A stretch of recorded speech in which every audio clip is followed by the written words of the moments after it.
Okay, so this lesson today, 12-3, is over how to prepare a payroll register. So you have employees who are paid every 2 weeks, and you have to keep a register that identifies their total wages that they've earned for that pay period, as well as any deductions, so taxes, health insurance, and retirement benefits that they choose to take out of their paycheck before they're left with their net pay. This is what the payroll register looks like. So we have a couple of key things on here to identify. So each of these are the employees listed, and then their marital status and their number of allowances is really important for whenever we're trying to determine the federal income tax. So let's explain just their earnings. So these first three columns represent their earnings. So we have your regular column that is money earned from their regular hours worked. A normal full-time employee would work 80 hours in a pay period, so 40 hours each week. There's 2 weeks in each pay period, so a total of 80 regular hours. If they work above those 80 regular hours, that's what's considered overtime. So not everybody's going to have overtime, but if they do have overtime, overtime is actually paid at time and a half. That's why it has its own separate column, because if you make $10 an hour regularly and you work overtime, then that overtime pay would be paid to you at 1.5 times your hourly rate. So you would make $15 an hour for any hours worked overtime. So you take your regular pay plus your overtime, that gives you your total wages earned.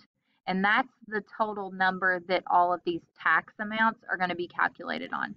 So first column is our federal income of our deductions. Federal income is determined by using these wage withholding charts that we learned about last lesson. So we have one chart for single individuals and one chart for married individuals.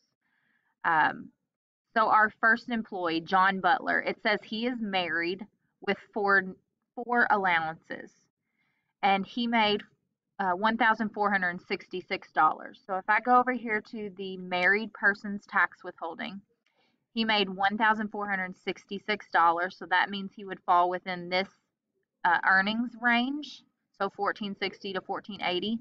And then I told you he had 4 allowances. So if we cross line up those two numbers, it shows me that I need to withhold $29 for federal income taxes. So that's why you see $29 there. The next column, Social Security. Social Security taxes is 6.2% of your total earnings. So I would take their total earnings, $1,466.25, times 6.2%, or 0.062 as a decimal, and that would give me $90.91. To calculate the Medicare column, that is 1.45% of the total earnings. So I would take $1,466.25 and multiply it by 1.45%, or 0.0145 as a decimal, and that would give me $21.26. These last two columns, the health insurance and retirement plan, those two numbers are provided to you in the assignment instructions. So those are usually like a flat rate for every employee. So you won't have to figure out the health insurance or the retirement plan. That number will usually always be given to you. This totals column is actually the totals for all the deductions withheld. So it's from your federal income plus your Social Security plus Medicare plus health insurance plus retirement, and that's where you get this total number. And then net pay is figured out by taking the total earnings amount minus the total deductions, gives you your net pay, or what you're left with out of your original paycheck. The second component to lesson 12.3 is the employee earnings record. So every single employee has their own earning record, and it just basically itemizes each of their paychecks for a given quarter. So an earning record looks like this, and all it does is it takes their line of information from the payroll register and copies it onto their earning record. So I can look back and I can see on October 15th paycheck, John Butler took home 1,091.58. It also, so all of these columns here match the columns on the payroll register. The only new column is your accumulated earnings. Basically, it's a running total of all the net pay that you've accumulated to date. So it's every time you get a new paycheck added on, you add that amount onto the accumulated earnings, and it gives you your new total that you brought home for the pay period.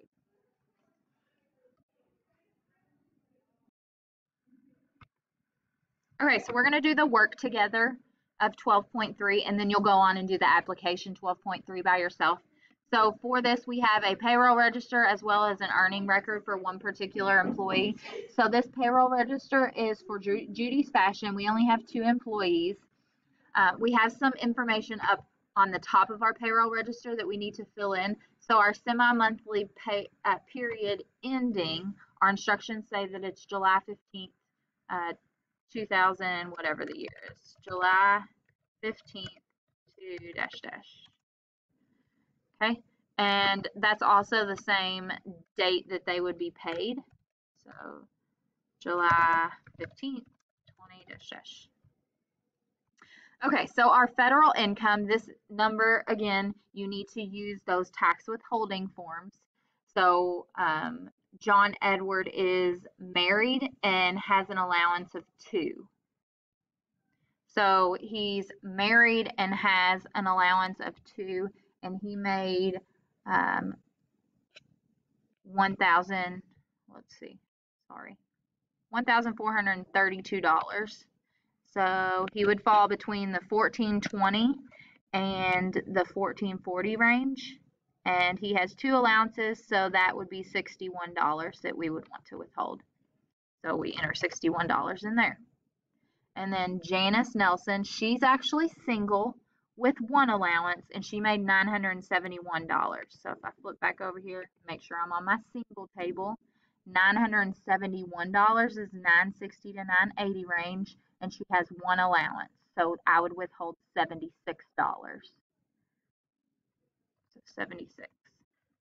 And then Social Security, up here in the instructions, it reminds you that the Social Security tax rate is 6.2%, Medicare is 1.45%. So I will hit equal sign. I'll take my total earnings times 0.062. So equal sign, my total earnings for Janice times 0.062. And Medicare is going to be equal sign, total earnings times 0.0145. And then equal sign, total earnings for Janice times 0.0145. Our instructions also say that health insurance is going to be $60 per employee, and then retirement plan is $15. So then I total up my deductions. So I'm going to use a sum formula there. So I add all of my deductions together.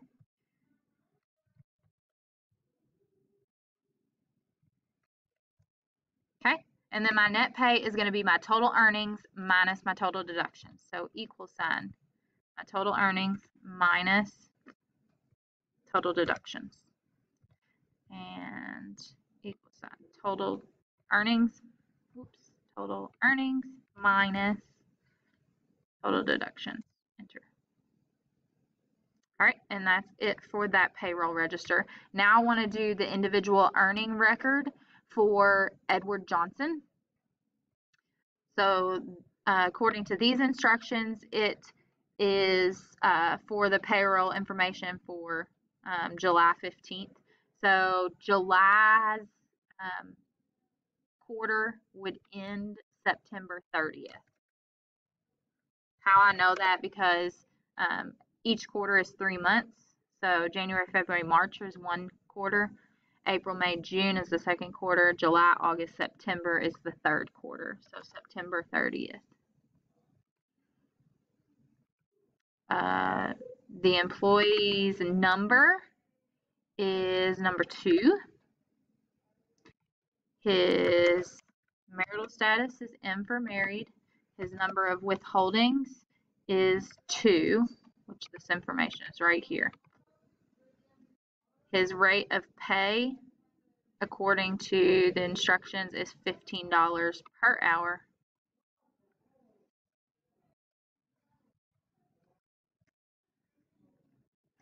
His Social Security is 954-15-1568. And then his position within the company is sales manager. All right, we're ready to basically copy all of this information over to his sheet. The easiest thing to do would be to highlight it all, copy it, and paste it. If you get those hashtag symbols, it just means the column's not wide enough for the number. So just widen the column. All right, last thing is the accumulated earnings. So it said at the end of second quarter, so this is the first entry for the third quarter. So at the end of the second quarter, he had earned $17,218. That number would go here in the accumulated earnings.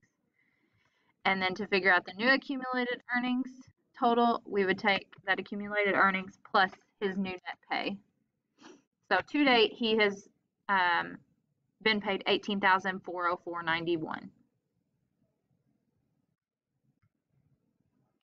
All right, here is the application 12.3. You are going and doing this problem on your own and submitting it for points. And then all of this information on your copy should already be listed up here for you to fill in.